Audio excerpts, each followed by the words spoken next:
Fikayo Oyewale is a science communication and project management professional. As a child, he was in the band of those who connected different groups to make plays happen. Now he connects research and innovation organizations with the public through effective science communication and public engagement, thereby deepening their impact. He connects research with society through diverse media, articles, stories, animations, documentaries, social media, etc. His experience spans agriculture, research for development, public health, software development, and communication. He has implemented projects for Redeemers University, the Institute of Genomics and Global Health, formerly African Center for Excellence for Genomics and Infectious Diseases, the University of Cambridge, the Lancet, the Think magazine, and the New York Times, among others. He holds Bachelor of Agriculture and Master of Science degrees in Animal Science from Obafemi Awolowo University, Nigeria, and a Master in Communication of Science and Innovation from the University of Trento, Italy. He is a PhD candidate at the Global Affairs and Sustainable Development Institute of Osun State University, Nigeria. He holds the Project Management Professional Credential. He is an alumnus of both the STEAM Digital School and the Global Arts in Medicine Fellowship. He founded and is a creative director of Alpha Innovation Studio, a communication and marketing company that services research and innovation organizations. He is also the Associate Global Lead, Admin, Data Manager, Communication in the Arts in Medicine Fellowship. He is a member of the Public Communication of Science and Technology Network, National Association of Science Writers, the International Network for Governmental Advice, and the Project Management Institute, among others. Ladies and gentlemen, you would agree with me that there's no other person more fit for today's discourse than Mr. Fikayo Oyewale. With your favorite emojis, please welcome on board Mr. Fikayo. You're welcome, sir. You can have the mic. I was a technical officer for the project. I started writing blogs for the project. 2 years after I've been working with him, he told me, "Guy, do you know why I employed you?" I said, "No, I don't know." He said, "It's because you know how to write." I said, "Hey, that's interesting." Yeah, that shows that my communication interest was not necessarily at conflict. Then it was later on that this same person told me, "Have I ever heard about science writing, science communication?" Interestingly, I went to check that same within this period of 1 or 2 weeks after that conversation. I saw 2 adverts for positions about science communication, and I felt, well, let me try. I applied for them, but then I didn't get the offers. I didn't have a big profile, so I understand. It's understandable that they didn't offer me the positions. But then that told me something, that there is something really about science communication. Then add that to the fact that the project we were working on then, we tried to communicate. It was a research for development project where we introduced poultry, smallholder birds to smallholder poultry farmers in 5 states across the country. I wanted to communicate our work with the society. We tried connecting with journalists. The output was not what we desired. We wanted to produce documentaries. The documentary production companies, they gave us something that was far, far below what we expected. And then that started the real curiosity about what exactly is happening. How will they continue to do science? You're doing very huge science. You're doing very great work. We can't communicate it. And that was how I started. I decided that I was going to do something, because at the end of the project, we wanted to produce quick documentaries that could summarize the project. We couldn't get anybody. I had to get into to find courses where I could learn about science writing. So we had to now partner with a documentary production company. I wrote the scripts, I directed the production, and then somebody else, a company, they did the production, and we had the documentary. At that point, I told myself, I don't think I need to stay. I would continue to stay in the lab. I need to bootstrap. I started out trying to do things by myself, and one thing led to the other. I registered the company, but then I didn't have much profile. I needed to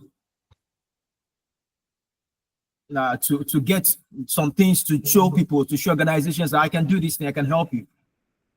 That led me to working for an organization, African Center of Excellence for Genomics of Infectious Disease. I was able to do quite a lot of science communication stuff for them, and I feel, okay, we can now do it for other organizations. So I've been pushing.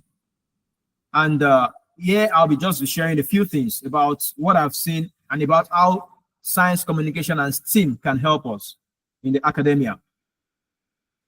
Scientific research, we know that that's systematic investigation of phenomena. We are investigating nature, we're investigating human beings, human tendencies, we're investigating a lot of things.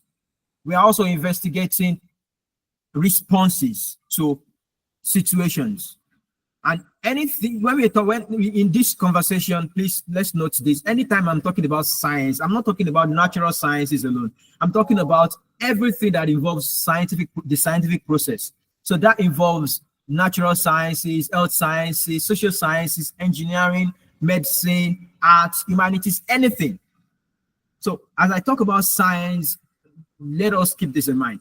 And the reason why I'm using this is because in the beginning, when knowledge acquisition started becoming organized, there was no distinction between science and humanities. There was really no distinction. You will find some of our very some of the scientists that are of very great prominence, maybe Pluto or even philosophers. You see them. You see like a fluid movement in their communication in some of the things that they do between what we call arts today and what we call sciences. So this communication we are having today is not just about natural sciences. It's about it's all encompassing. Now, scientific research solves problems. We are trying to create alternatives. We are trying to investigate what's the better way, how can we drive change. So with this, I believe this captures a very large scope, and it captures most of us here. We are all familiar with the publish or perish idea. Hello? Okay, we are all familiar with publish or perish, which talks about the fact that if we are going to move academia forward, if we are going to move forward in our career as academics, we need to publish. That is to communicate our work. If you don't communicate it, we are going to perish. But most of the times when we talk about publish or perish, what we are thinking of primarily is publish in scientific journals or present in a scientific conference. We are speaking to members of our clan, essentially. We talk to people that we are familiar with one another. We just talk to them. But then this has led us to a point where we have more than 2 million journal articles published annually, and that's approximately 4 articles per minute. So in the last 10-15 minutes that we started this meeting, so we can assume that, let's say it's 10 minutes, that's like 40 articles already. But I know we spent 20 minutes now, so that's approximately what? 80 articles. How many of them are we going to read? And how many of these things are really going to help us? So how are we really going to advance academia? How are we advancing ourselves? Or the kind of great work we're doing, the labor that we are doing, the impact that they're having. How are we going to do that? So the world has moved from publish or perish to be visible or vanish. In a world today, which is a digitized world, it's not just about publishing, it's about being visible. If you're not visible, then you vanish. It's just as good as no one knows what they're doing. And this, I decided to use this, the cover of this book, Be Visible or Vanish. And it talks about engaging and influencing to ensure that your research has impact. So the goal of academia is not just to publish and keep those publications on the benches, on the shelves, or logged in one web page online. It's actually for impact. And if we are really keen about impact, we need to think about being visible very clearly, and we need to work at that very, very seriously. And then for sustainable development, we all know about sustainable development goals. This was what these goals were encapsulated so that we could, the world together can work towards making sure that we don't destroy what we have, and that for many generations to come, they can continue to live their lives in a good way. So now, with this, we are still we all have different kind of research areas. We are doing different, conducting different studies so that we could achieve this.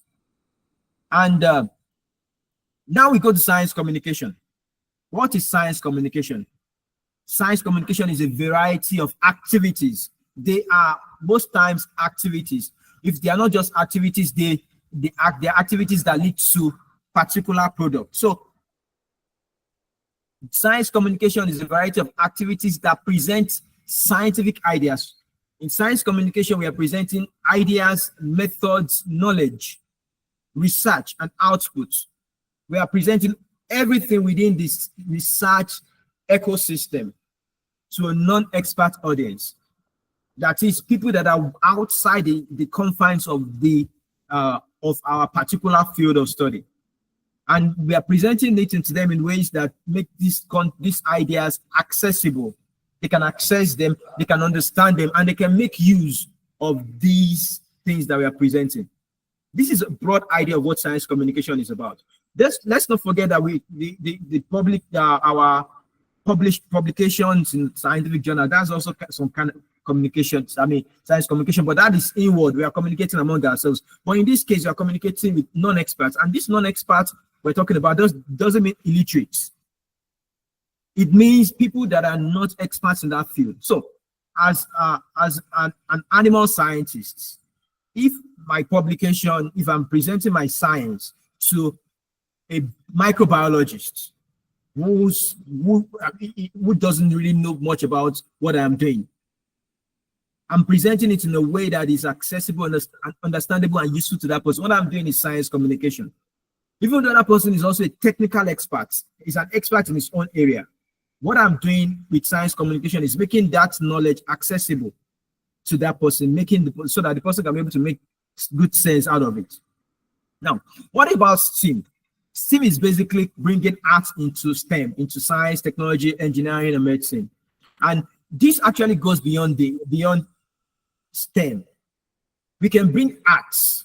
STEAM is use of art. That's music, poetry, theater, dance, comedy, drawing, games, filmmaking, anything, all sorts of arts into communication of STEM. And in this case now, because our discussion is beyond natural sciences, or this beyond STEM, I'm saying that STEM will also involve bringing arts into the communication of humanities research, into the communication of social sciences. Now, what are the benefits of science communication? SciComm, that's a general, that's what we use within the science communication community. Instead of writing it in full, just say SciComm. It's something that we understand. So, what are the benefits? First one I have is that you have an impact on the society. You are doing your research because you want to have an impact ordinarily. Now, when you do science communication, the likelihood of you achieving that impact becomes higher. Then, as someone that does science communication, it raises your profile and your reputation, both among your colleagues and even within the society. Science communication provides evidence for funding bodies. The people that funded your research, if your research was funded, it gives them evidence that, okay, you're really doing the work, or the work, this is the impact that your work is producing. And also, even not just for the present, even for the future, for future funding. For people that want to fund you in the future, they can, when they see the kind of things that previous funds that you had have accomplished, they can say, okay, if this person could do it with this, then they can probably do more with this other one that we can give. There was somebody that we had a conversation, I think that was 2021. This person submitted a grant application, and the grant application was very solid. The only reason why they rejected, why the grant was not funded, was because the application did not have a component of science communication. They told them that, look, you did not tell us how you will engage the public, how this work will go beyond the scientific world. And then for you as a scientist, when you communicate your work, when you do science communication, you're able to understand your work better. Because while you're trying to do science communication, what you're doing, you are translating what you're doing, you're breaking it down, you're removing the jargons, you are streamlining your communication to what really matters. And while you're doing that, you are distilling your knowledge. And while you're distilling it, you get better insight into what you're doing, and also probably get insight into what you can also even add to it.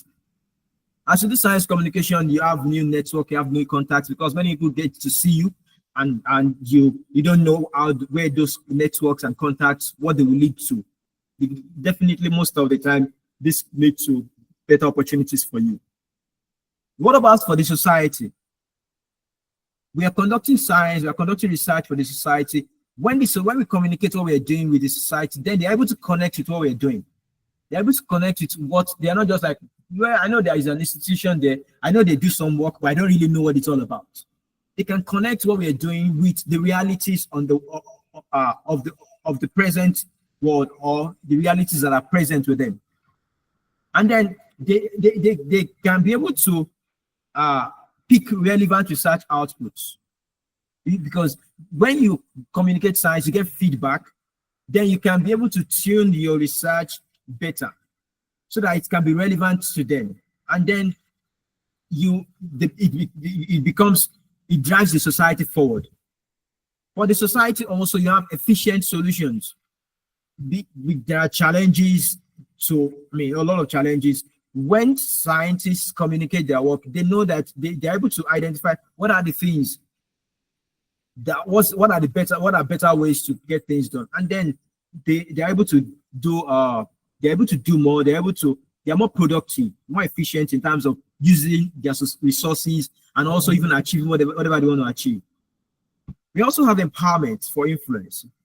People that have knowledge, they have power. We all know this, knowledge is power. So when people have access to knowledge, to science communication outputs, then they are empowered to make decisions. They're empowered to contribute to discussions. They're empowered to have dialogue within their own communities, and even to contribute to maybe public areas, public conversations.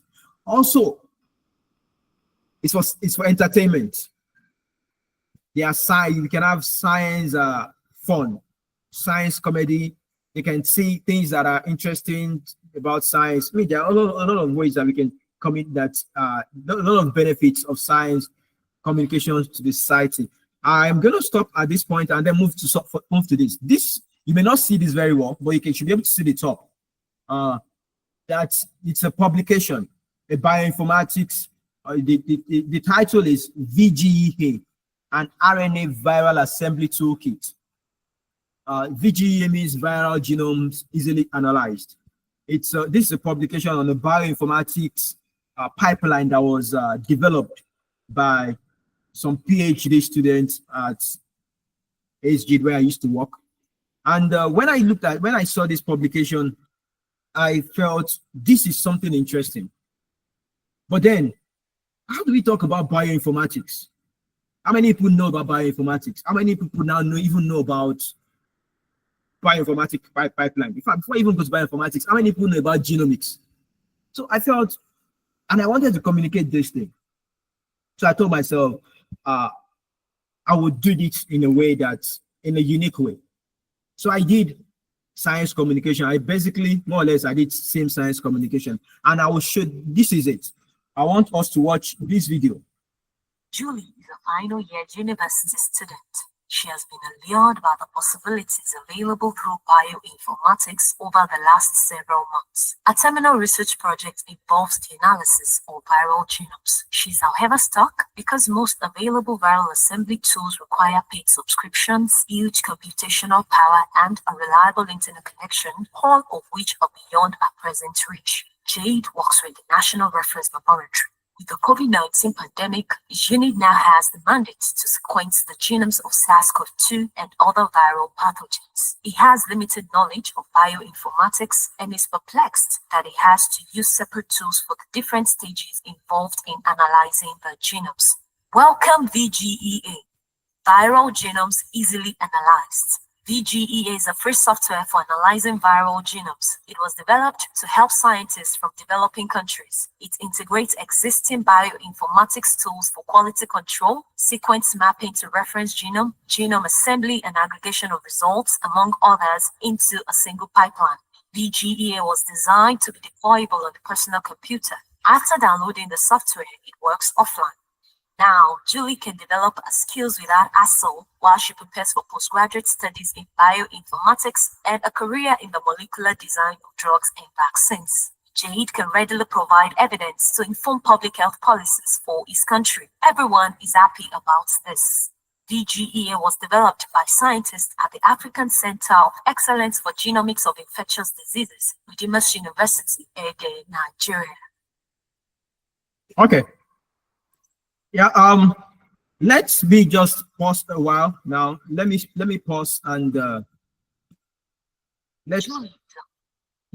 want to ask us, what do you think about this approach, this particular video that we just saw? You can maybe, I don't know if people can drop chats or if they can raise their hand.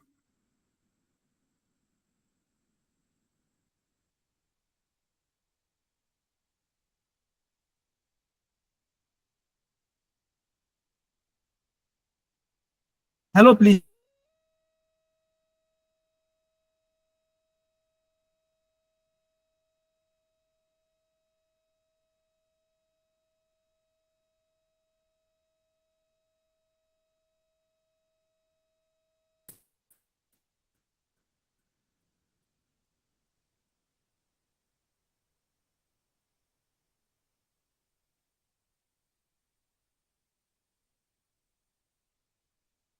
Okay, yeah, it makes it easier to understand the concept from layman's point of view. It's very illustrative. Okay. I am sorry if you could not hear me very well. But please, can you hear me very well now? Okay, it's a good way to relay information. All right.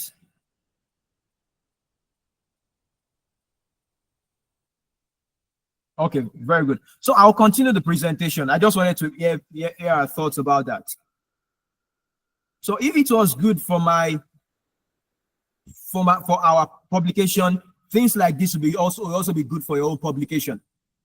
They will be good for your research also. Okay. Now let me continue. There is good news. In a recent publication, there was a study that was conducted on about 72,000 people in 68 countries to find out how much scientists are trusted across the world. And the good news is that in Africa, Africans trust scientists. So out of 6,000 respondents from 12 countries, most of the respondents believe that scientists are competent. African scientists are competent, benevolent, and have integrity. That means that, I mean, this is good news to you and to all other scientists across Africa. And then, out of the top 5 countries in the world where people trust their scientists, 3 African countries, Egypt, Nigeria, and Kenya, had the highest. I mean, we have 3 out of the top 5 countries where people trust scientists the most are in Africa. What does this mean? What we are doing as scientists appeal to people and they feel that we know what we're doing, so they trust us. And the people also want us to focus on improving public health, solve energy problems, and reduce poverty. Well, there are other things, but then these are just a few highlights. And then people want to hear from you. That's another good news. They want to hear from you because they know what you're doing is good. 4 out of 5 people want scientists to communicate their research. Actually, it's 83% of the people that of the African folks, 83% want scientists to communicate their research. In Ghana, Cote d'Ivoire, and Uganda, there is high demand for engagement with public. And then Nigeria and Botswana, they said that the scientists should be involved in policy advocacy. Although in some other countries, they said no, they don't want scientists to be involved in public policy advocacy. The point here is this particular study, this good news, came out 2 days ago. Yeah, the study was published, the global study was published a few weeks earlier, but the publication that streamlined the output, the findings from Africa was published just 2 days ago. So this is not like, this is something that should encourage us, that should tell us that, yeah, we need to, the people are expecting to hear from us. Now, what are we doing when we are deploying science communication? What we are trying to do is to inform, to educate, and then to entertain our audience. What you are doing with science communication is not to give them homework. So when you're trying to communicate to them, we are informing them. You are not saying things that they have to think, okay, what does that mean? What does he mean? What does she mean about that? I really don't understand. What you want to do is to get them informed. And just then looking at the word, for example, the entertainment word. When people are entertaining us, maybe it's comedy or whatever it is, they say things that may seem disconnected, but we understand those things because they put those words together in ways that really connect with us. So what we are trying to do when we are doing science communication is to get people on board. And people will not care about how our research is done. Most of the times they don't care about it because if they want to find out those things, they'll get lost. But what about why we conduct our research? What were we trying to find out? What was the motivation? And because of this, when we are doing science communication, we must answer the question, so what? That is, what's the basis of this thing? Why did we do it? And then what are the implications of this particular thing? I've given a few examples of science communication activities. That's, for example, you share your knowledge on social media, maybe publish an article in a newspaper or other medium. Maybe you can write a popular science book, maybe on your topic or on your scientific research, but it's not for people within your field, it's for a general audience. You can hold a science cafe. Science cafe is an event that holds it's an informal event that holds in outside your research environment, maybe in the public, maybe in a bar, a coffee shop, a place, a restaurant, for example. And what happens is just you discuss a scientific topic. You discuss without PowerPoints, for example, and the people are able to ask questions. You tell them maybe for about 10 minutes about your research, what you're doing, and then maybe for like 20-30 minutes, they ask questions, you answer them about that particular work. You can also have a workshop where students play with science experiments, controlled science experiments that don't put them at risk. You can have that kind of thing. That's science communication. You can also have science-based demonstration at festivals. I know we don't have many science festivals in Africa, but who says you cannot start? So you can, if there is one around you, or maybe it's an expo, exhibition, you can have science-based demonstration there. We can also have short animation video that explains your research or output. The kind of video I showed us, that's an animation video. You can also share your knowledge with people that are impacted by your work, maybe the stakeholders. And then you can now hear from them, get knowledge, combine whatever they say to you, whatever their experiences are. You can now work together with them or with somebody that is an artist to develop a play that addresses the issue. You can meet with patients to gain insights from them, and then you can adapt this to your research. You can have an interactive stand at a university of open day. There are so many options. It depends on how innovative you want to be, and also on how far you want to go, and how much resources you also have available to you. Now, I just want to put this out so that we can all be clear about this. Scientific writing, when it's publication, science communication for our scientists, for our colleagues, is different from science writing. And these are the ways, these are important uh, differences. For scientific writing, your audience, they are specialists in your field. But science writing, you're writing for an audience that are not specialists in that field. For scientific writing, your audience, they need to read it because they need to know, they need to be abreast of the most recent information about their field. They need to read what they have published. So if you hide your publication in a journal, they can find the journal. They will get it. They will read it because they need to access it. But science writing, your audience don't have to read whatever you put out.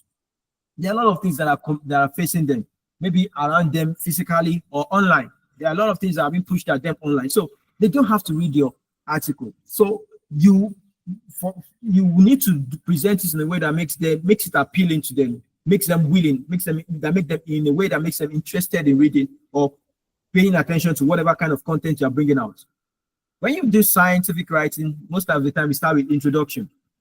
But with science writing, you start with the most important information. What is in the conclusion? The conclusion of scientific writing most times is what you present as at the beginning in science writing. And also many times we have passive writing in scientific communication because we feel, that's part of what we do most of the time. And then most times science writing, it's done in active voice. Scientific writing, we hardly express emotions. But in science writing, we express emotions readily. We infuse emotion into it. Because how you make people feel will determine how much whatever you tell them is going to stay. Scientific writing, most times they are formal, and then science writing is informal. The fact that we say that we are presenting science, we are doing science writing, or we are doing science communication, does not mean we are dumbing down science. The fact that you're making it simple does not mean that you're making it simplistic. When you say we are making it simple, what you are saying is that you are translating it from jargonism to English or to Yoruba or to any particular language that you are speaking. You are removing the technical things and you're bringing it to everyday language that people can understand. So simple, it does not mean that you are being simplistic. When you say simple, it means that the story, whatever you're talking about, is easy to understand. People can understand that easily. When you say it is simplistic, that means that it is not thorough. You just do it haphazardly because you feel maybe the people that are going to read it or people that are going to listen to what you're doing, that they are dumb. So let us make it dumb. Let's dumb it down for them. No, science communication is not about dumbing things down. It's about translating. If, for example, as I'm having this discussion, I just switch to Chinese and I continue to speak on. You're like, guy, we are lost. That's what you're going to say. Let's say I now speak that my Chinese, and after speaking Chinese, I come back to tell you what I'm saying in English. You say, okay, now we understand what you're saying. So that's what you're trying to do with science communication, translating. And I'm bringing an example here between what is simple and what is simplistic. Simple means that you are removing the eggshells, the shells from the egg. When you want to serve somebody eggs, or you want to serve your food, usually you remove the shells from the egg. So what we are doing with science communication is we are presenting the eggs to the people without the shell. We remove the shells from the egg so that what they just need to do is pick the egg and then eat it. But when we say we are being simplistic and that's dumbing down, what you're trying to do is now like we are now explaining, okay, now that this egg, you take the egg with your spoon or with your fork, and then you will carry it up. No, don't put it down. Carry it up and then put it in your mouth. That's nonsense. Simplistic means that you're trying to say that the people don't even have any sense of their own. And if you do this kind of thing in science communication, you're going to turn the people off. They're going to forget about whatever you're saying. They say this is rubbish. So let's keep this in mind. And then let's just ask ourselves, why do you read stories? If you're going to read a story, you read things that are new. You talk about, if you see something that is new, that talks about a discovery, it's something that catches your attention. You likely want to check it. If it's a trending topic, or if it is controversial, those things pique our interest. It is natural. So, and then if it is surprising or unusual, or it has large scale impact, COVID-19 was something that was everywhere for so long because it had large scale impact on everybody. And then if it is related to a prominent person or institution or places, then those things they catch people's attention, they catch our attention. Or also if it's a memorial or anniversary of something. So that's why you will see something like, okay, today marks so number of years since something started, or since the end of World War II, the end of World War I, and that kind of thing. And then that's maybe I should just mention this. Happy International Women's Day to all our women folks. You're doing very well. Thank you very much. Happy anniversary to you. Now, what are qualities of good science content? Good science content must be humanized. We don't just read stories of things. We read stories about people. That video I showed us earlier, it was I had to bring the story. Two people, a final year student, and then somebody that works in a laboratory. Why? That was not part of the publication, but to make that content relatable, I had to bring human beings into it. And if you're going to have a science communication content that will really make an impact, that will connect, you need to find the people, humanize it. Who are the people that are affected, for example, or who are the people that research affects, or who are the people that are affected by the problem? Then it should be relatable. People should be able to connect with whatever you're putting out. It should be timely. It should write on trending topics. If today now I publish a very interesting article on COVID-19, you're not likely going to read it. But if today I publish an article on women in STEM, how they are taking the bull by the horn, how they are breaking forth in different areas, you're likely going to read that rather than COVID-19. But that same COVID-19 article, if I had written it in 2020, most likely you will read it easily. So writing on trending topics will help your content. And also a good science content would be clear and easy to understand. I've said that over and over again. And then you can have multiple information from multiple sources, so that this will grant credence to what you're talking about. Maybe what did WHO say about that particular topic? What did FAO say about it? Those things, you are bringing them together and they are giving credence. You're not just talking about this is what I did. You are talking about this is what this other organization, what they said. This is what some other people said. This is what some other people are doing about it. Then that makes people think, oh, this person is really saying something, is making sense. And then it addresses people's most pressing needs, their problems or aspirations. That's very critical. I would talk about briefly about topic versus story. There's a difference between the topic and the story. For example, topic is climate change. Climate change is a topic. But if you're going to talk about the story on climate change, you can say cattle farmers in ABC location, they lost half of their herds to climate change because they don't have water or whatever. Then that's more accessible, that's more understandable to people than just say climate change. What about monkeypox? You can have this story about monkeypox that says scientists protest discrimination against Africans in monkeypox coverage. You can have, for example, like 3 years ago when there was a monkeypox outbreak in Europe and all of those places. And the journalists, they were using pictures of African children, for example, to depict monkeypox. That was an issue. And you can have a story about that. What about immune system? That's a topic. But if you're going to write the story about that, you can talk about how babies fight infections within their first 7 days. Expectant mothers and fathers will be interested in this. People that have children around them, or people that have expectant that have pregnant women around them, they want to look at this.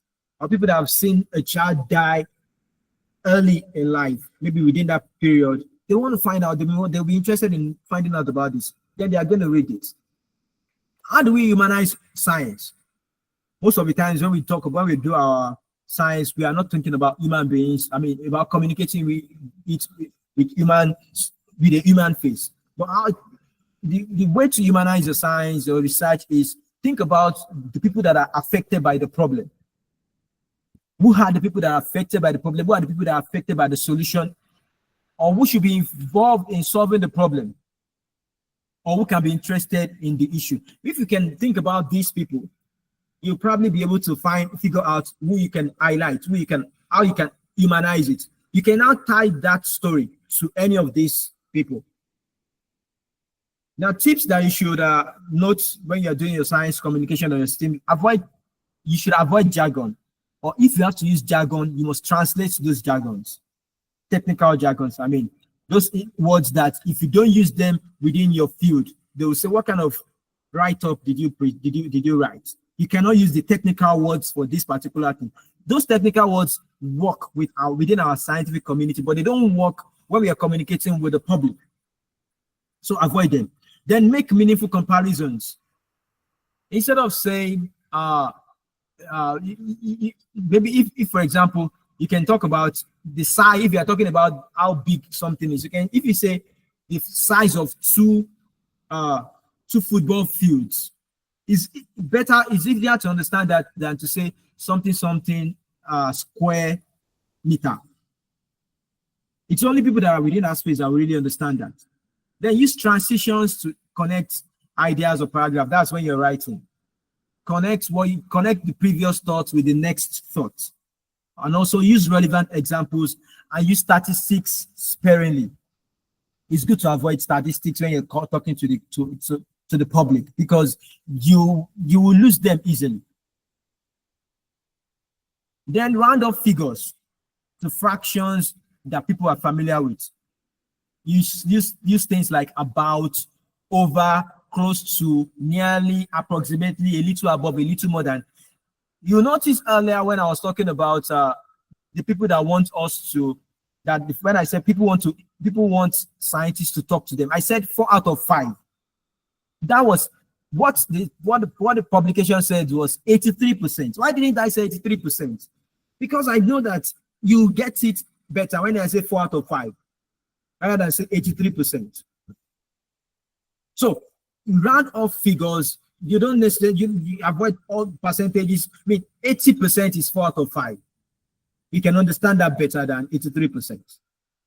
So, and then make sure you include every necessary detail that people need to understand whatever you're saying, and then don't put everything you know. That's the balance.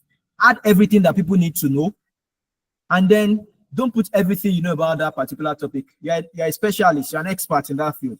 People don't need all of the information you have. Then, for example, if you want to put quotes in what you're talking about, think about, or if you're asking somebody a question, ask questions like, why is this? How is this? Those questions bring answers that you can easily quote. And quotes are ways of humanizing things because the quotes say that somebody actually said the particular thing you're quoting. And the quotes should be understandable and interesting to a layperson. They should express views, feelings, and consequences of actions or inactions. So now, I want to talk about the science communication pathways because we are talking about science communication. You can do it in different ways. As a scientist, you can communicate directly with the society, create your content, your write-up, and all of that, and reach out to the people directly.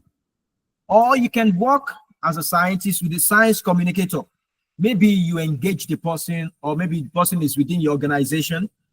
Then that science communicator is the one that maybe fine-tunes your work or communicates directly with the public on your behalf, or communicates what you have said or what you have done to the public.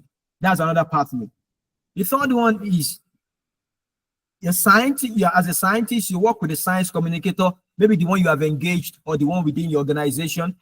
Then the two of you as a team, you work with a journalist to communicate your work with the society. That's another pathway. The fourth one here is that as a scientist, you connect directly with journalists. Maybe you reach out to them or they reach out to you. You connect with them, and then the journalists communicate your work with the society. These are different possibilities. And now I want us to, we have a poll. I don't know if the poll is ready. Can we have that poll now? I can stop sharing so that we can share the poll and people can just answer the poll quickly.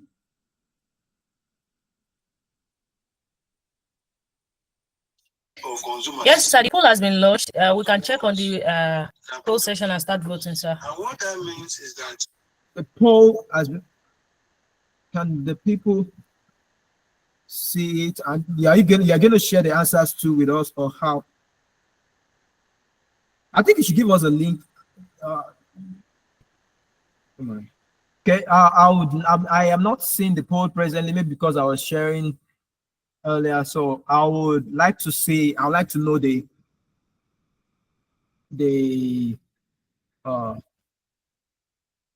response. Kindly check again, sir. We've made it visible for everyone to see.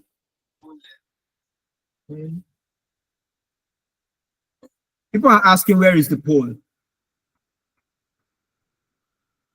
Please, you have to go to the poll session. You will see there. People have started voting already. We have over 10 votes already. Please, what I'm saying is, session. In the chat, people are asking where is the poll. Probably they don't know how to access it. That's what I'm trying to tell them. Please go to the poll session. You will see where you have activities. Kindly try accessing the poll here. We already started getting responses. So please, let's vote. Just go on the activities and then pick one, select which of these science communication pathways do you prefer? Would you prefer to connect directly with the society? Would you prefer to work with a science communicator within the organization, or that you engage? Would you prefer to work through a journalist, or would you prefer to yourself and your science communicator coordinate with a journalist?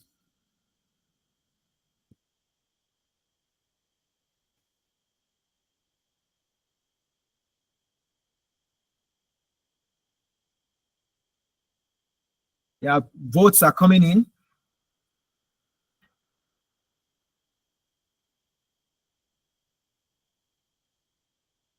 competitors. Can you see them now, sir?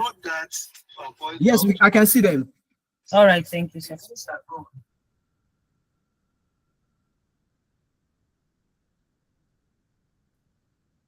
We have 42 votes now. Can we still have a few more votes?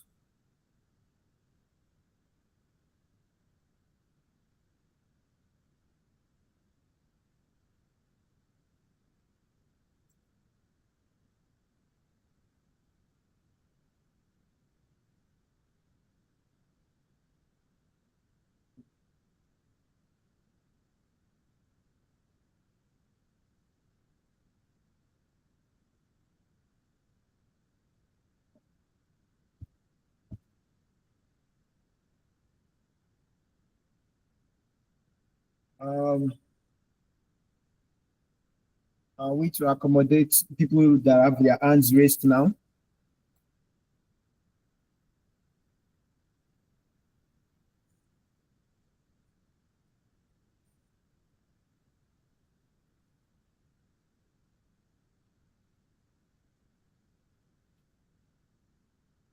$62 votes now.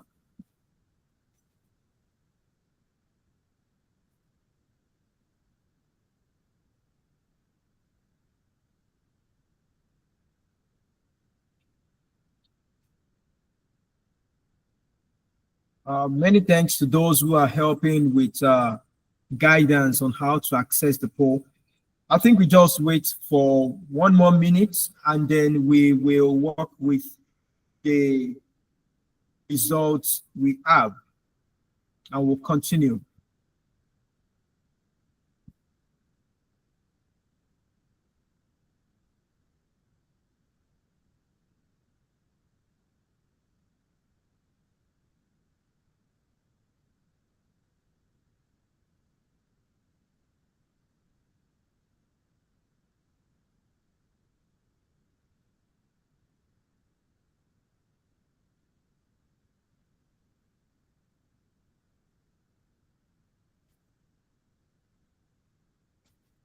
$68 votes.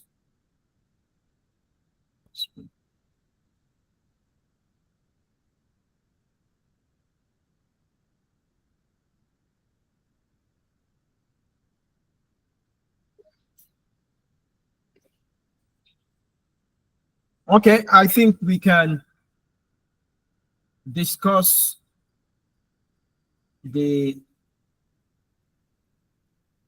poll results. We have out of 69 votes that we have,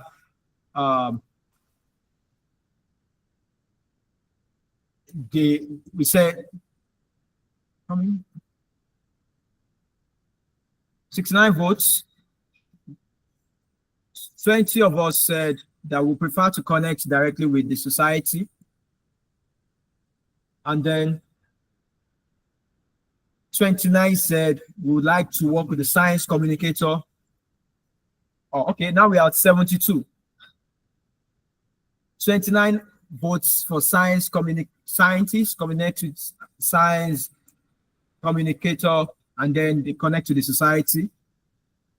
15 of us would prefer to work as science communicator group working with journalists to connect to the society. And then 8 of us would like to work directly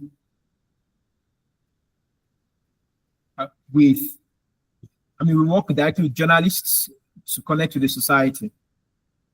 This is interesting. That means that most of us will prefer to either work with science communicators or work by directly connecting with the site by ourselves. We prefer to do those things rather than connect with journalists. Well, this is interesting. I'm really I'm surprised, and it's also pointing to something that I think we may need to keep looking at. Please, if we can, you can still leave the poll. Let's still see what we have till the end of the session. People can still vote, because this is something that we really can, that will help us. I will continue to share my slides now so we can wrap up.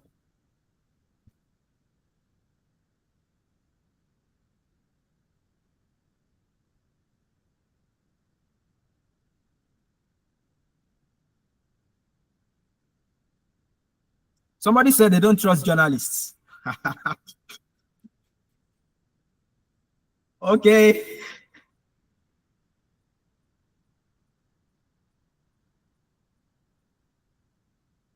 So that's why you don't want to work with journalists.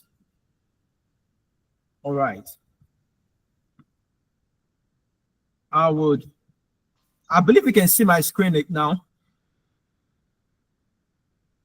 The particular question was also asked in the survey that we shared earlier on.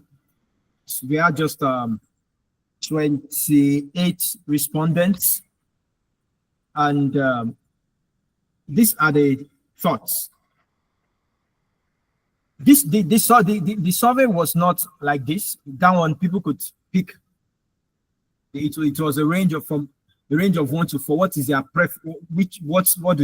how do they look at this? What's their disposition to each of these pathways? So for scientists to society, you could pick from 1 to 4. 1 being your least showing that you don't prefer it.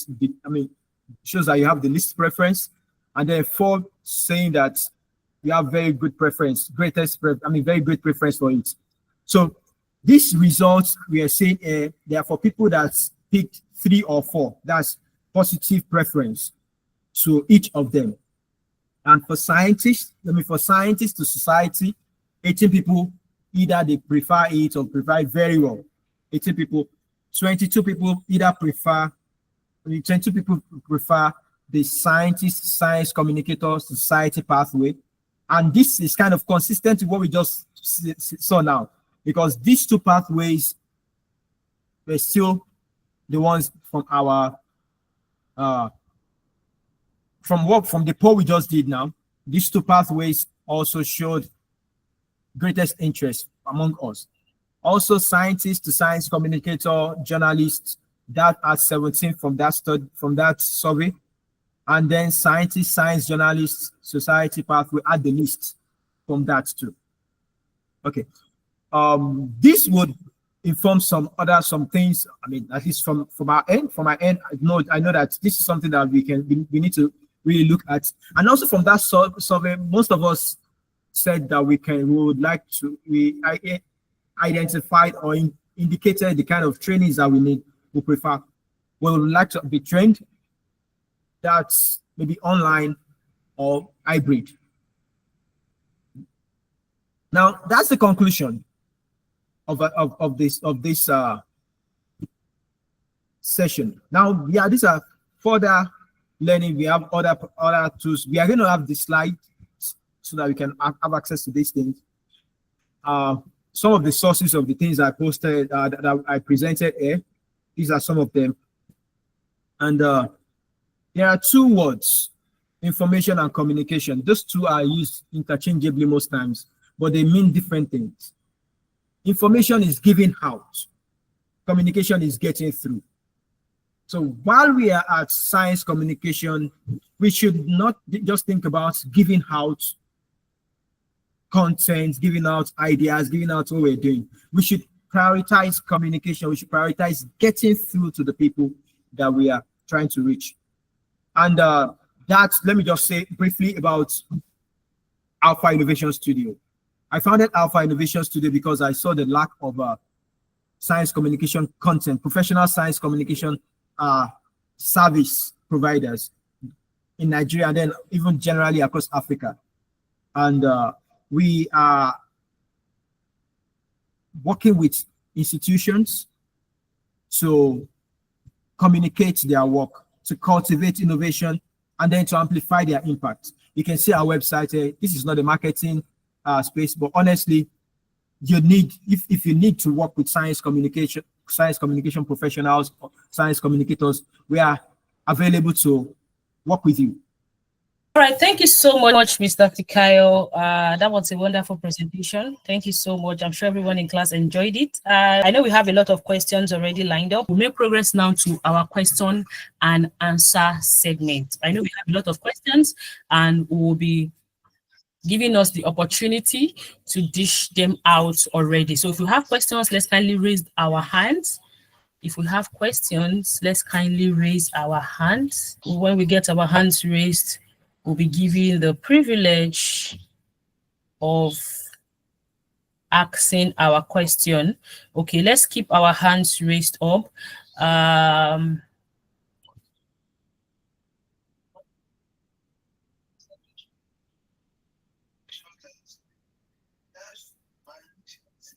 I'm trying to check if you have questions in the chat box so that I could read them out before we get together the questions. We'll give opportunity to those raising their hands to be able to.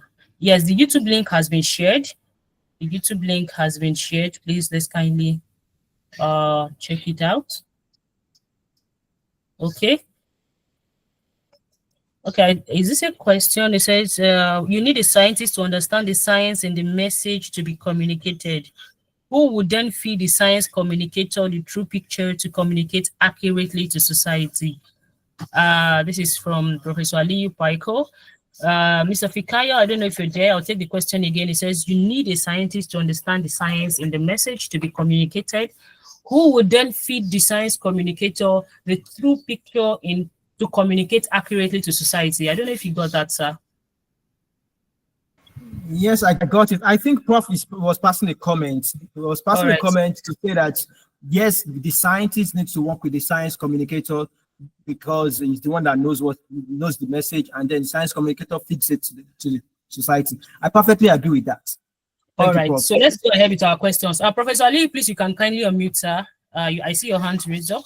You have access to the microphone. Please unmute, sir. Thank you so much, Mr. Fikayo, for that nice presentation. It was so explicit that at some point I was reading out most of the questions I wrote. Thank you so much, sir. God bless you. So please, I have just two questions. You know, when we are talking about hello, hello, can you hear me, sir? Yes, I can. I can hear you. Okay. Sorry, please. Sorry, please. I think Prof has gotten his microphone now. I'm so sorry, ma. You promise, ma. Please, no problem. All right, please go ahead, sir. I guess you were having troubles unmuting then. Professor Ali Upaiko, please go ahead. We can hear you now. Yes, thank you very much. I was frustrated here by my system. Age, again, a very warm morning to all the participants, my colleagues. The presenter, Fikayo, I think if it was possible to give a hug, I will give a hug straight away, but that feature is not on the system here. Very, very exciting, very incisive, and dare I say, one of the best 1 hour, 15 minutes I have spent online in probably the last 6 months.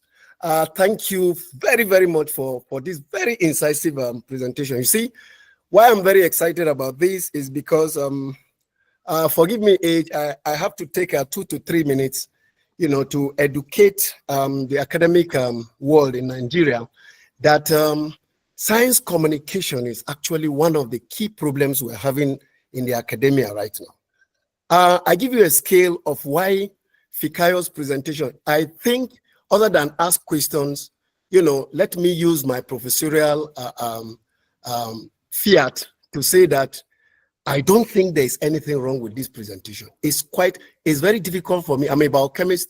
It's difficult for me to give excellent, but excellence is what I give Fikayo this morning, and I give you a scale of why science communication is the problem in Nigeria.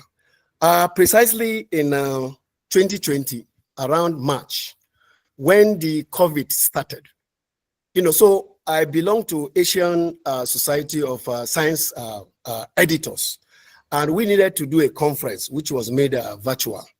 And I was thinking, what will I talk about? And it came to me like, okay, COVID-19 has hit. I gave one of my postgraduate students the task, help me check around what is the highest source of information for COVID. And you know what happens? It is actually scientific papers.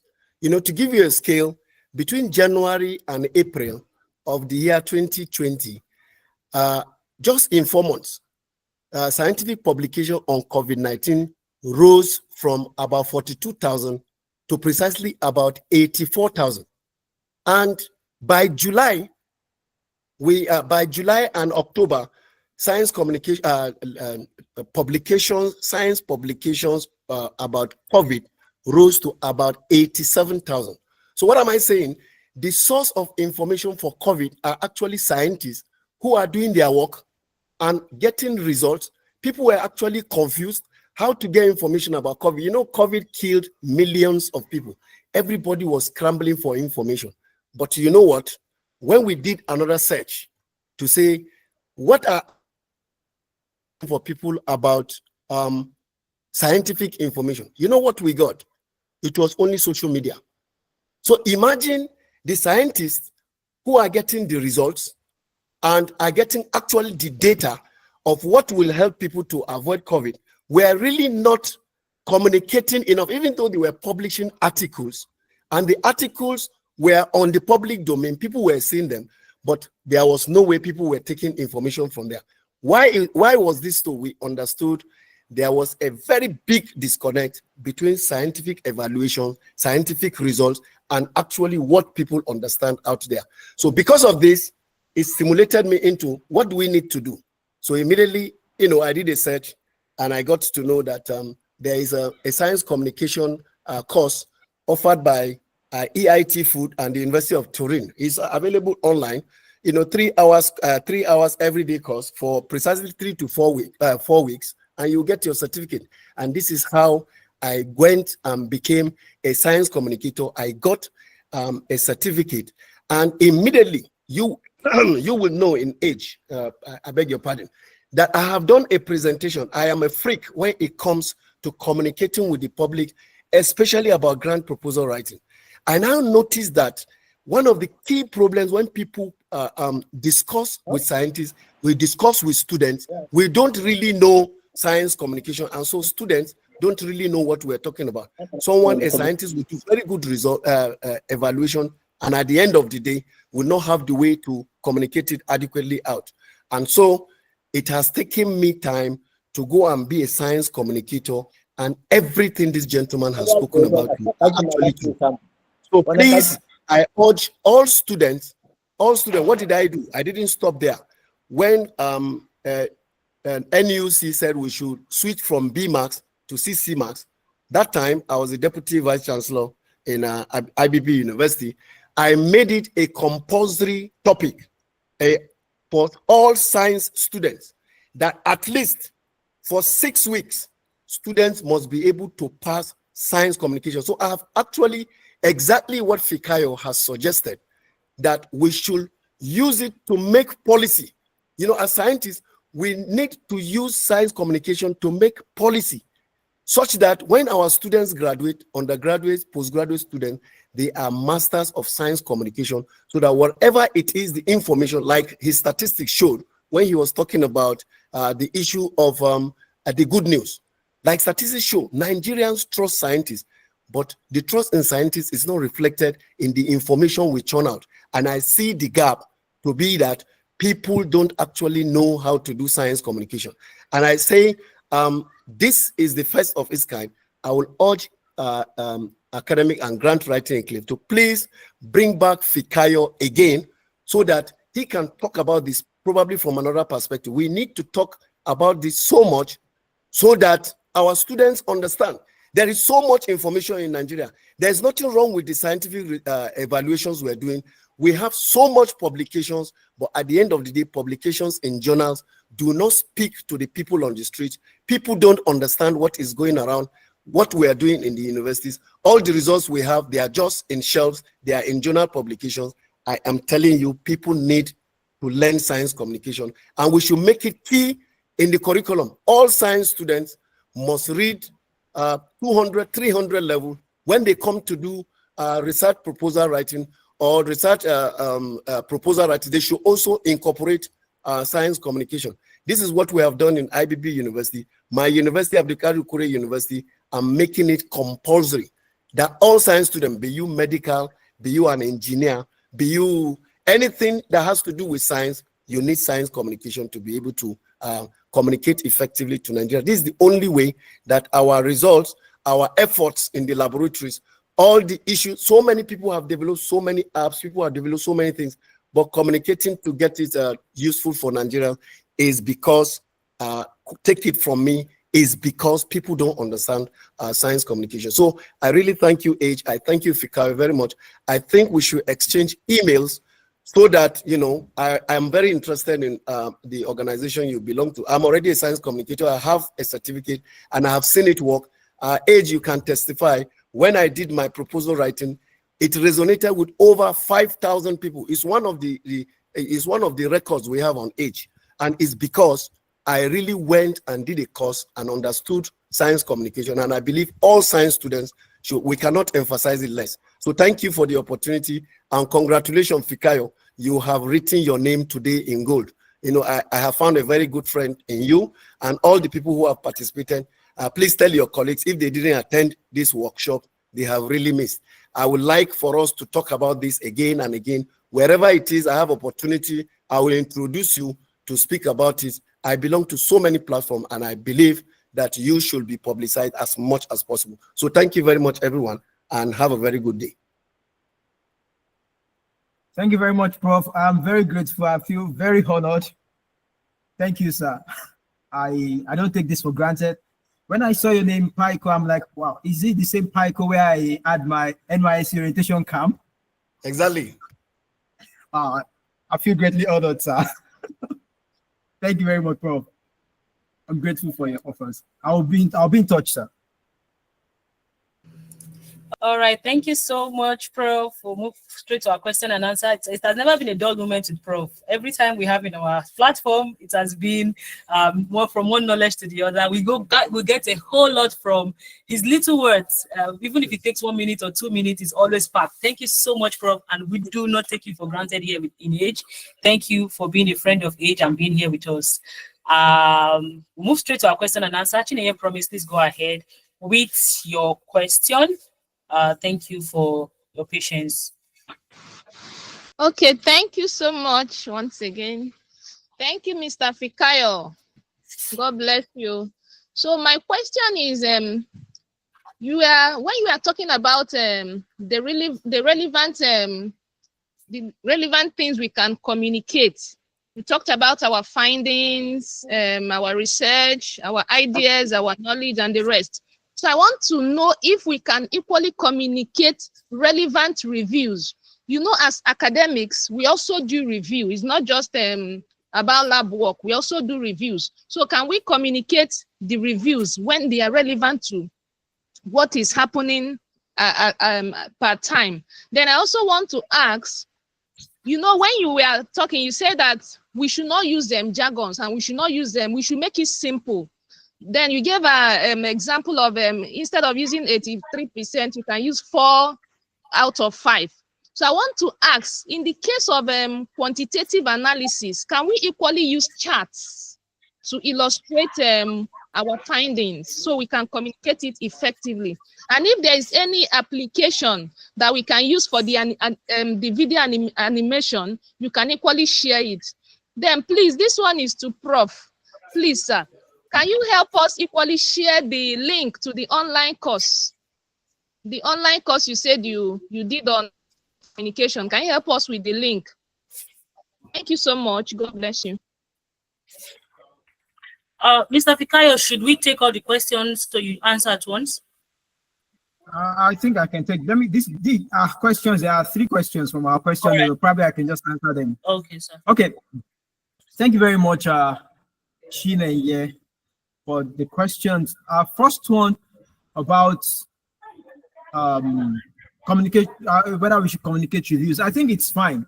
If you're communicating reviews, that means it's not your work you are communicating. You are communicating what other people have done within your space, within your field. So I think it's good. I mean, it even shows if you communicate reviews, it shows that you know much more than your streamlined field. Because if a review looks at what different people from different places, what they've done or what they are doing, so you are bringing out their work. You're not being selfish, quote and unquote. You're not saying I have to just talk about my work alone. And if you are someone like that, if you do that, it gives you an opportunity to talk about different things. And in fact, one interesting thing about reviews is that you can look at different sections of a review, different ideas that are very important from that review, and you have different kinds of content that you are producing from that review. So I think it's fine. It's fine to communicate such. Then about charts, yes, you can use charts. Charts are very useful tools for communication.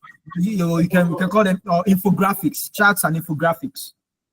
There are a lot of innovative ways you can communicate that. Sometimes a simple chart may not work, pie charts and all of that may not work. There are other forms of charts.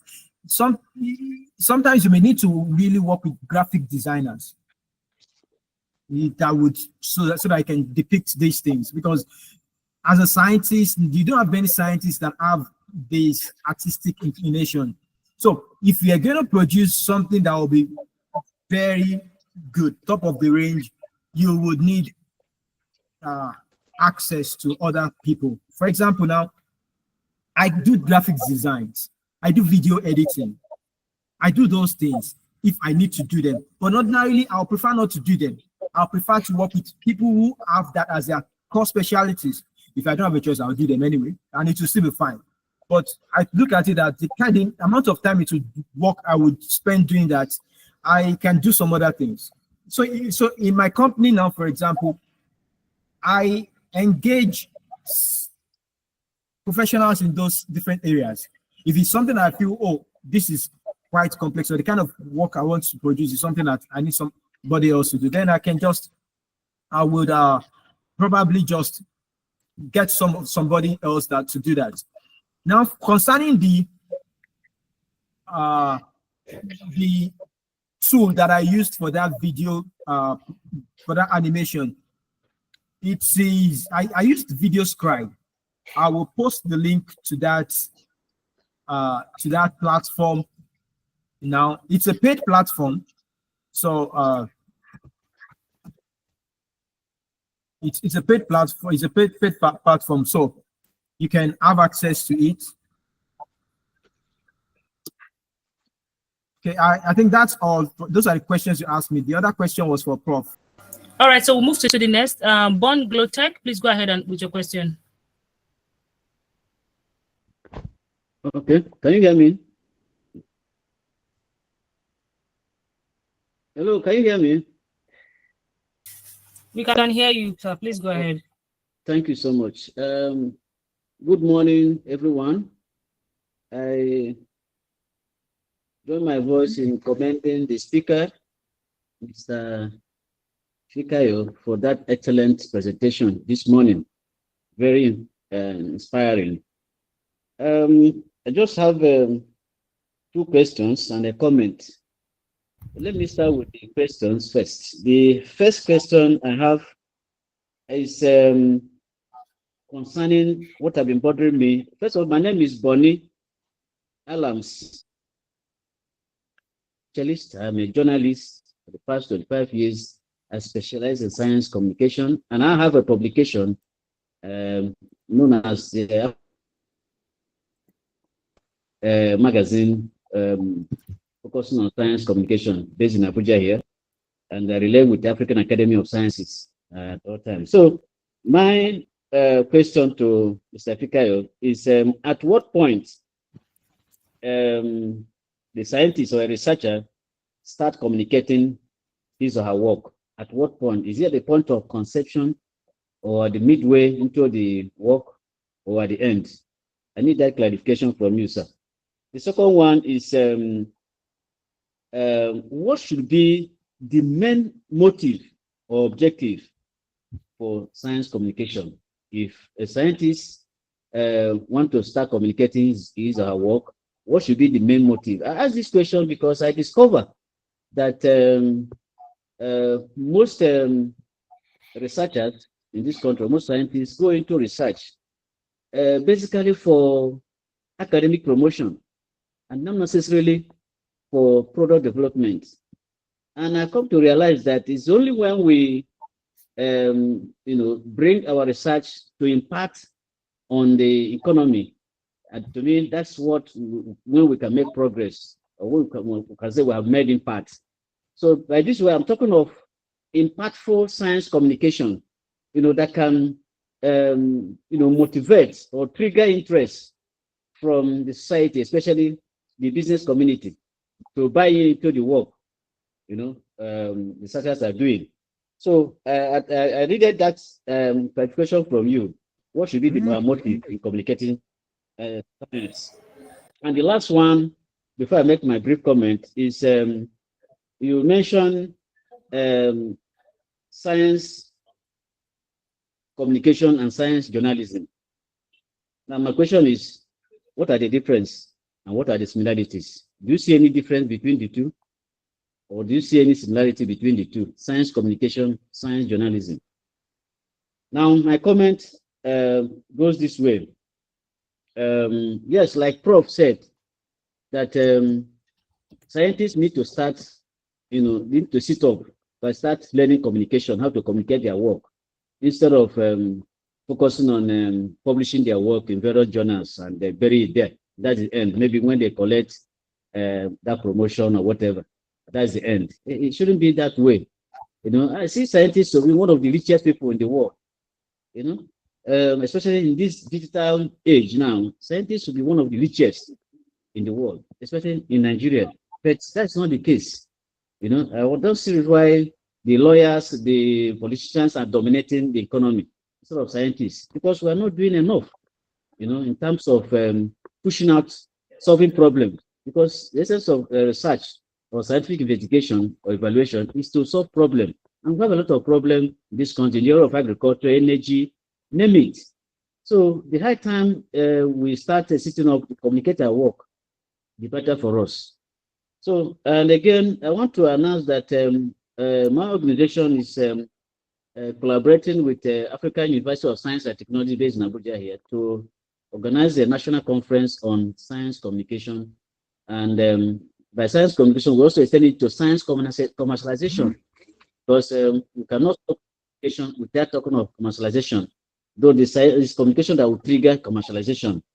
So I want to maybe if I can have the opportunity to have a private chat with the speaker, Mr. Fikayo, and also Prof, I'll be glad, so that we can expand. Of course, also look forward to extend my relationship with Age, in terms of partnership. I would love that. So this is what I have for now. Thank you so much. I appreciate it. Thank you. Okay. I'm sorry, can I say one thing? Hello, can I say something? Yes, please, Prof. Okay, I think the last speaker, thank you for your questions, and I believe Fikayo is going to answer. But before he does that, I think you probably understood me out of context. I am a scientist. I just told people I am a nutritional biochemist, by the way. My research is in looking for alternative protein sources for fish and poultry. So our work entails looking for alternative sources of poultry proteins that will put in feeds that will make feeds very, very cheap. You know, poultry feeds now out of this world, the cost. So we're looking for alternative proteins, and we have been very successful in many areas. One, as an academic, I need the publications. There's no doubt about it. You're doing masters, you have to publish papers. It's part of the evaluation of a postgraduate student. Even undergraduate student, they do their final year projects. So we cannot de-emphasize the importance of research. And as an academic, if you want to grow in the academic environment, Fikayo has already spoken about it, publish or perish. You have to publish, not only publish every thing you stumble upon, but high quality papers so that you are visible to the world. People know what you're doing, and people can engage you scientifically, to increase the scientific conversation around your topic or around your chosen area. So that's on one side. We need this very much. Even for the COVID we were talking about, all the papers I was talking about, they were actually published so that scientists could engage us, best practices for us to get the best so that we could solve the problem. You need this as well. But what am I saying when it comes to science communication? The whole academia in the whole world, you put us to the 8-point-something billion of people in the world. We are not up to 1%. So it means the vast majority are out there, and they need this information more than probably we, the scientists. What is the point of going to do research and you understand the problem, you have provided a solution, and nobody out of the 8-point-something billion people, only 1% of the people who may not necessarily be the users of that information are not even aware of what you have stumbled upon. We are graduating from publication now into we want people to begin to patent their works. How do you patent your work except people see how important it is, so that you get the patent for the work and then you now begin to commercialize it. All the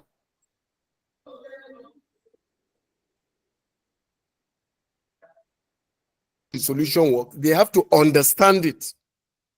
To understand it, most of them are not called scientists. They are marketers.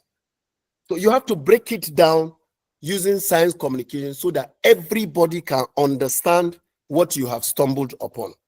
So don't get me wrong. I am not saying that publications are not important. No, far from it. They are very, very important for career enhancement, for us to be able to understand diseases, the causes, to get solutions.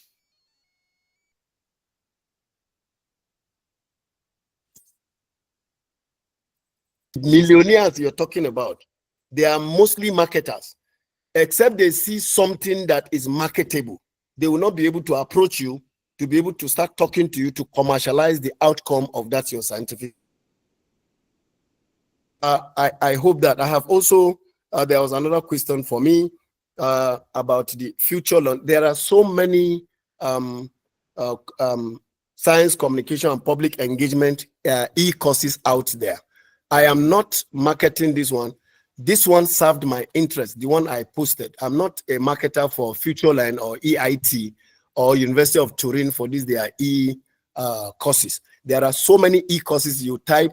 If you go on, you know, all these Udemy and all the other something, you will get science communication courses.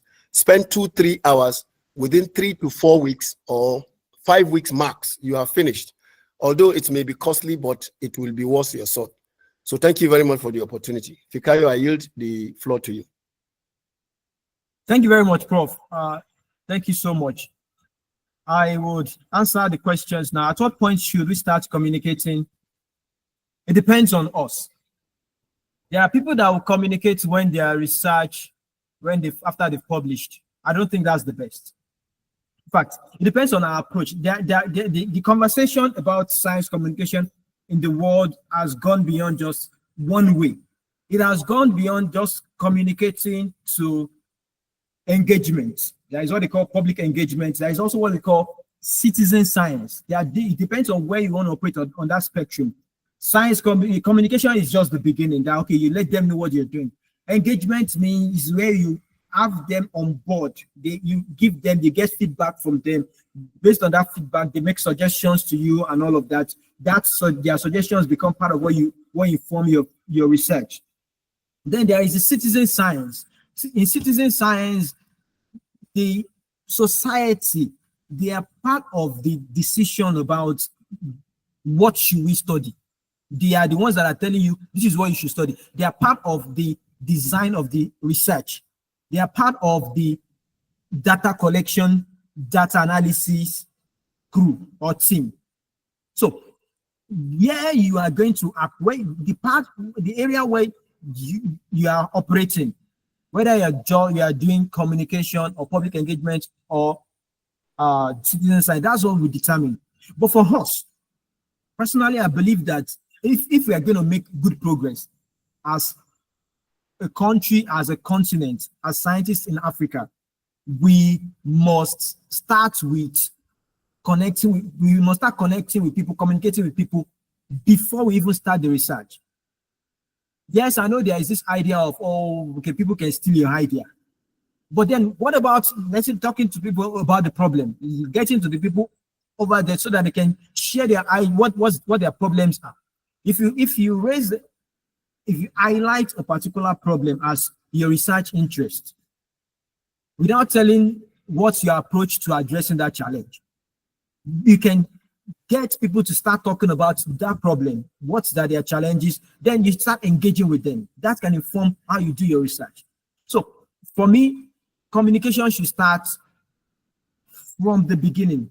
In fact, from the point of initiation. I had the privilege of working on an institutional research communication policy some time ago. And what I proposed there was this. From the point of drafting your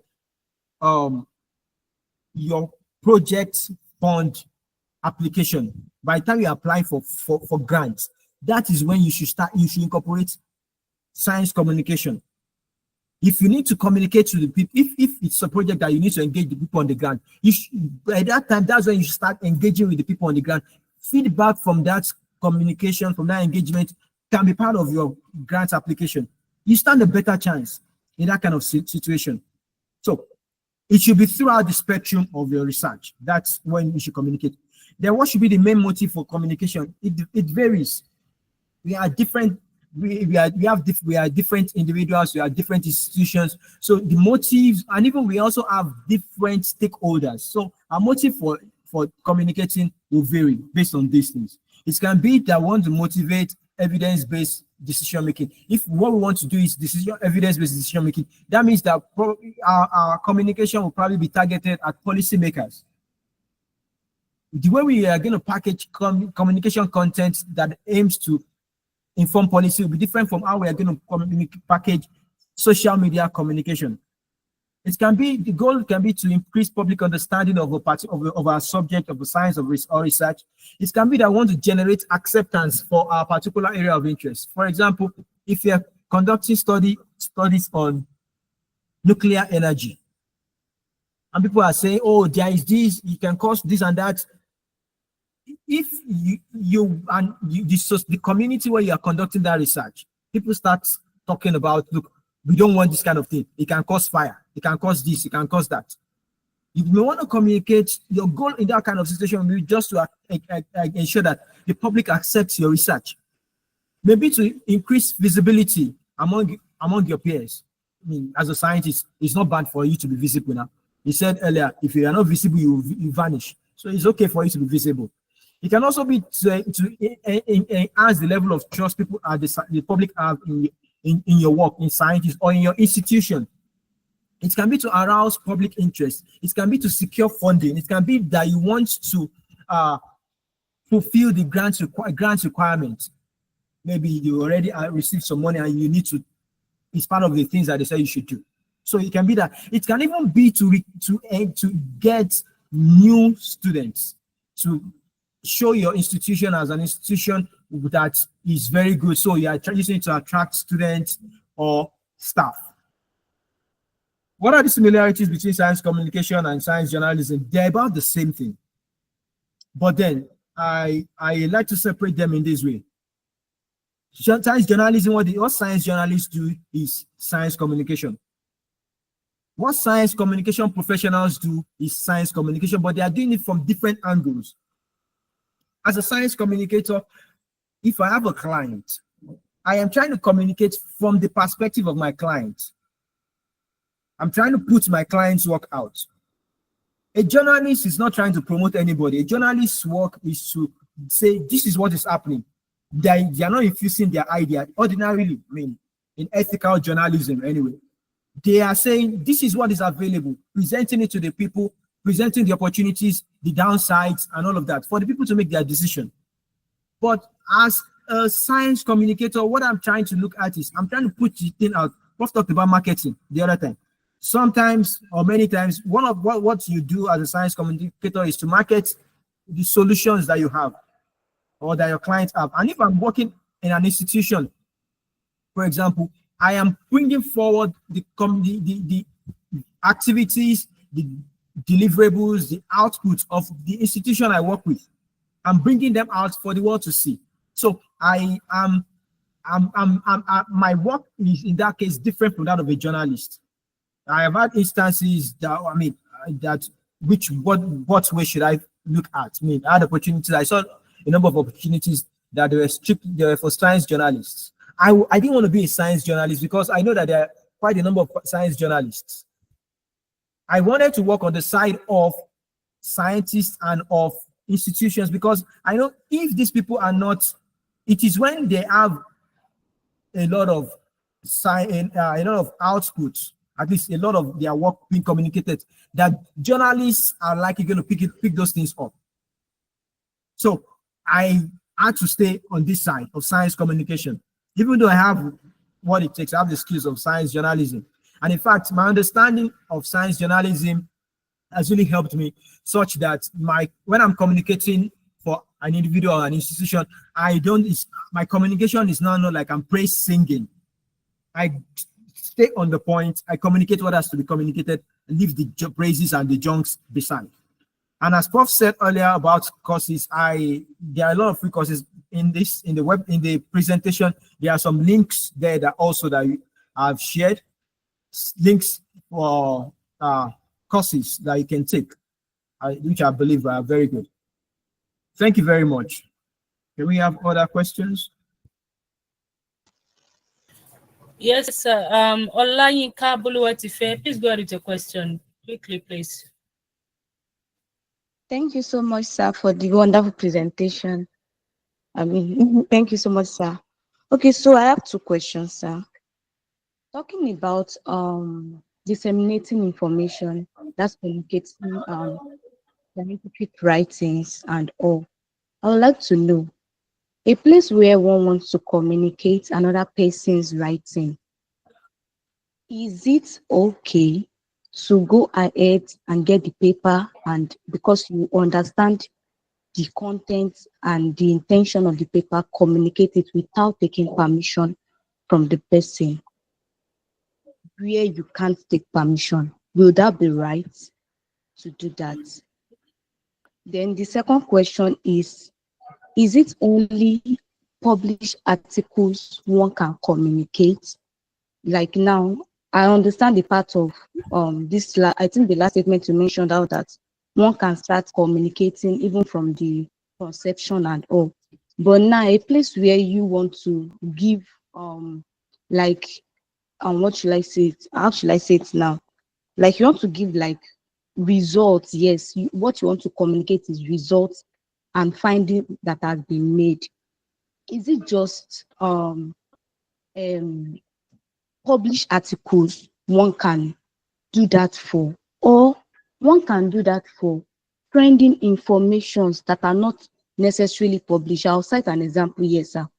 Okay, so recently there's a video that trended online concerning in school adolescents doing things like my boyfriend once said and all.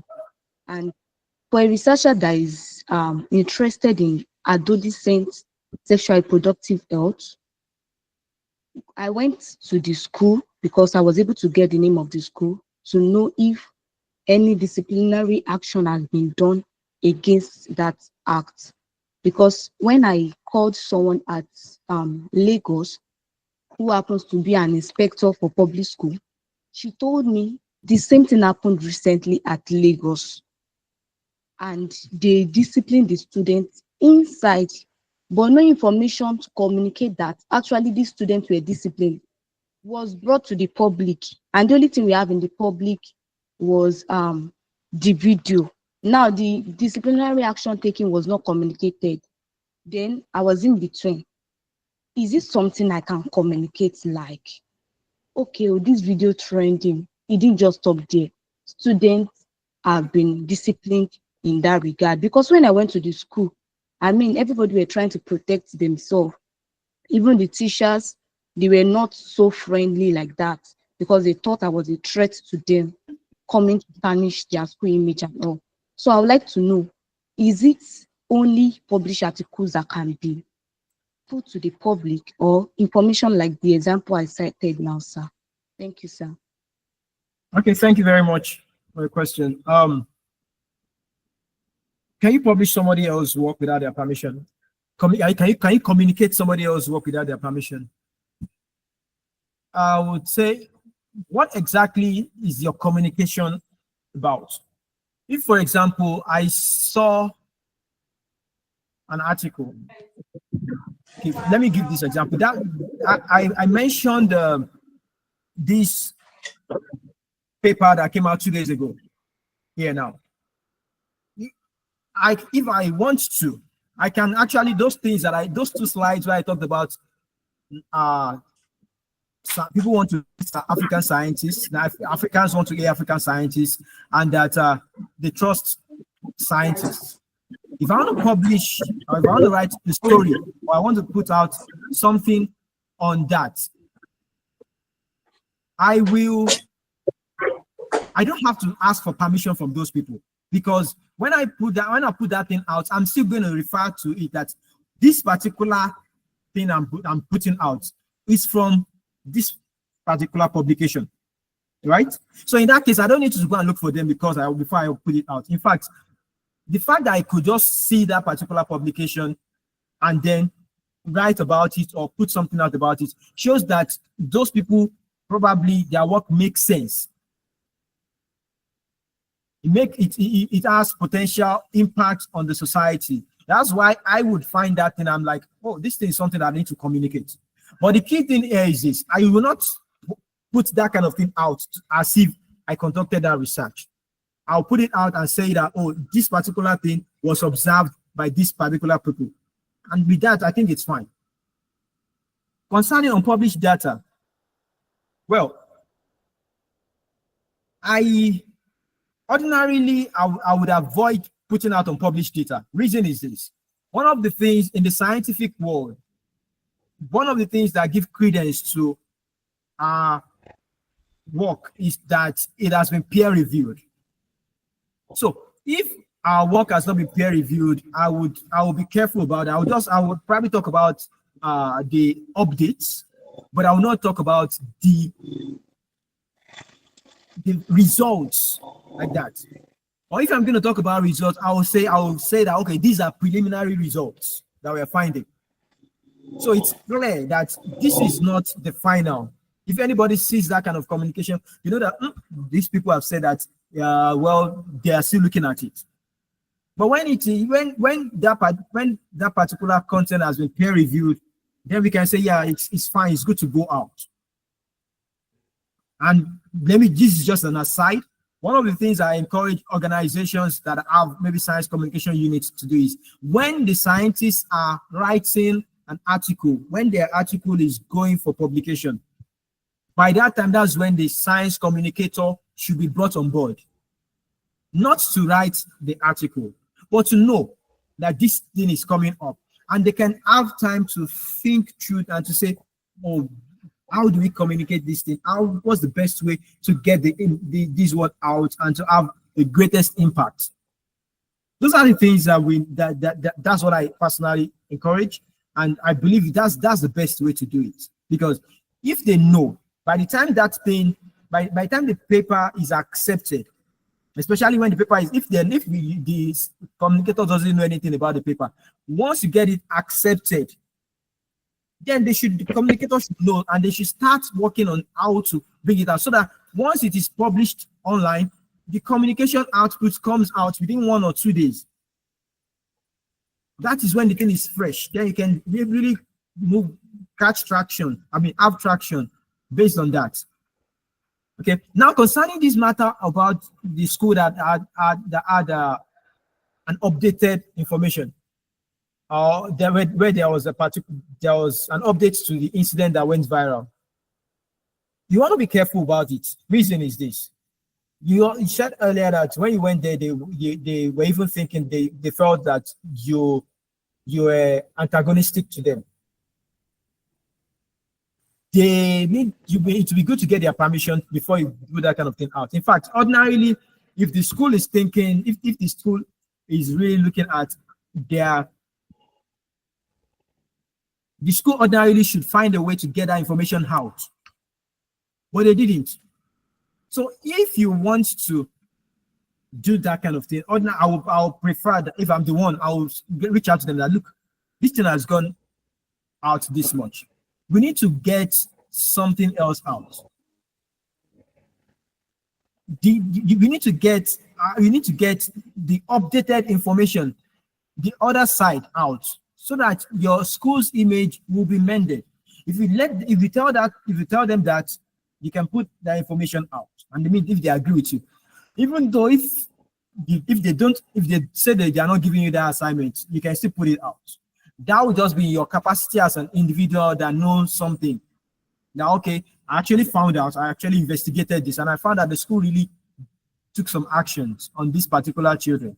In that case, you're fine. But then you also be prepared to face whatever backlash comes. For example, if the school comes out to say, we didn't send out, you face the backlash. Or if the social media community turns on you and they start lashing you, that who sent you to go and find out?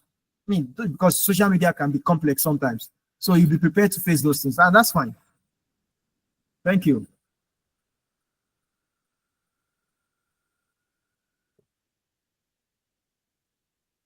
Do we have Thank you other so questions? much, Mr. Fikayo. Thank you so much. Thank you so much. It has been an amazing time with you. We don't have further questions, just like Professor Ali said.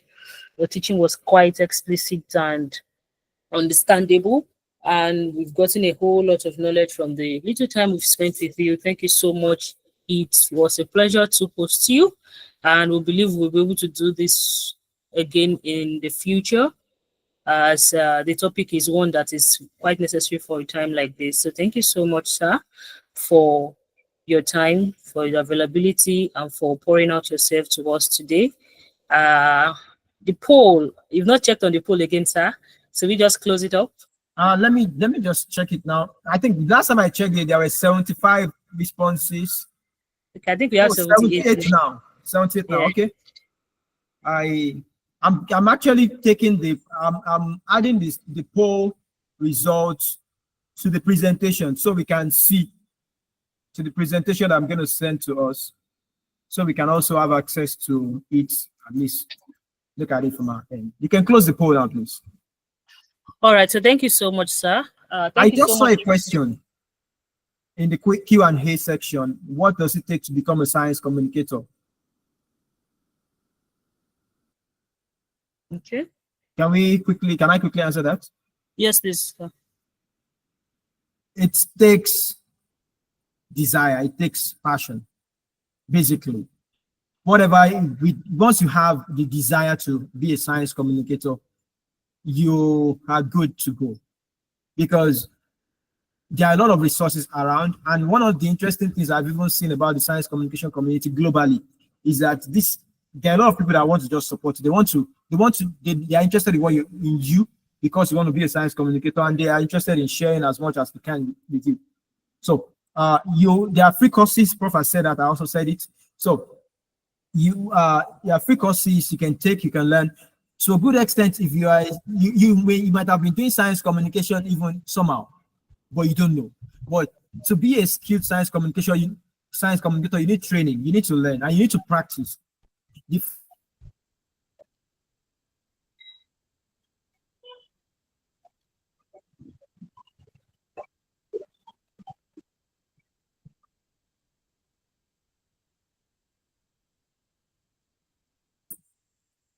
I think I lost my network earlier.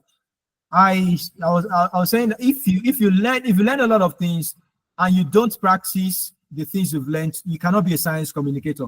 So please practice. Whatever you learn, practice. Don't say you need to be a great professional before you start. Start with the little you know.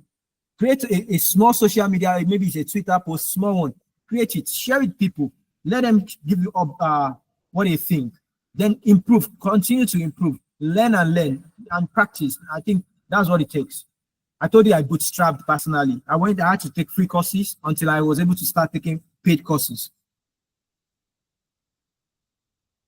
Thank you. All right. Thank you so much, sir. I think there's a question here. Our time is already up, but I would love you to answer this question from Chinenye Promise. She said she would like to suggest science communication to her institution, right? Let me read verbatim. 1 minute, please. I want to get her verbatim. She said, please, Professor Paiko, I would like to suggest this science communication course to my institution. Please, how do I go about it? That question is actually for Prof. I don't know if he's still on the call. Or Mr. Fikayo, I don't know if you can help out with that. The science communication course. Well, you know what I would suggest? Maybe you should take the course first. Take the course, then use some of the things that you get from the course. And then with that, after you've taken it, you can be able to, you have evidence. Maybe you have produced something, you produce something from that based on the things you've learned. And when you produce it, you can say, look, I learned this thing from this course. Because many times people really, they would say, I know, but they've not seen evidence. If they can see the evidence that you know this thing and you tell us how you got it, then it can become something that it's a lot easier. That's what I think. And we can also work with people. We can have a conversation outside. We can talk to Prof. for his guidance on that, because I know we don't have plenty of time. There is something I'm looking at. Abiodun additional posted. How can we evaluate the effectiveness of science communication efforts in promoting science literacy and inspiring interest in science and in STEM fields among diverse audiences? The second one, in what ways can interdisciplinary collaborations between scientists, educators, artists, and other stakeholders enhance the effectiveness of and impact of STEAM initiatives and communication efforts? I think these are things we've been talking about, basically. And then the only part that we didn't really talk about is evaluation. How can we evaluate the effectiveness? It depends on the kind of science communication approach tool that you're using. And then it also depends on the objectives of your activity. So these things will determine what tools you are going to use to evaluate. And I think, let me just stop there because of our time. Basically, you have to be informed by what your objectives are and the platform that you're using.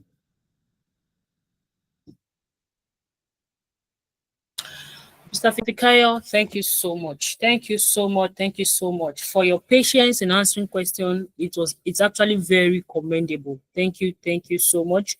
It's a pleasure to have you on this platform. And like I said, we would love to have you over, and again, we'd love to collaborate with you on this topic of science communication. Professor Mohammed just said, check my Google Scholar for Mohammed Ali Upaiko.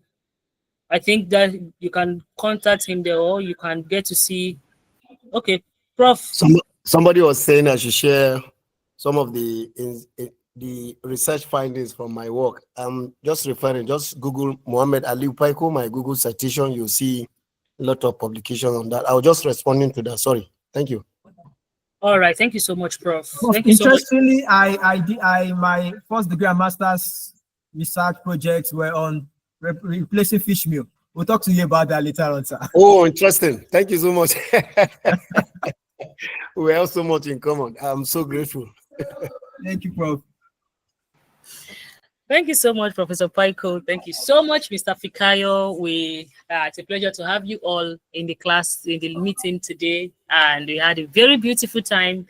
From the participant reaction and response, you could see that it was a very beautiful time. Okay, so to everyone, the recording to be on our YouTube channel. As we've said, please look up Academic and Grant Writing Enclave on YouTube. Subscribe to our channel. Please don't just watch and go away. Kindly subscribe and like and share. When you do that, you're telling YouTube that I find this content very, very relevant, and I would love you to keep sharing it or keep making it available to others. But if you don't do that, YouTube will think it's not important and they might flag it down. So please kindly subscribe, like, and share with other persons so that they can also benefit from what you have gotten.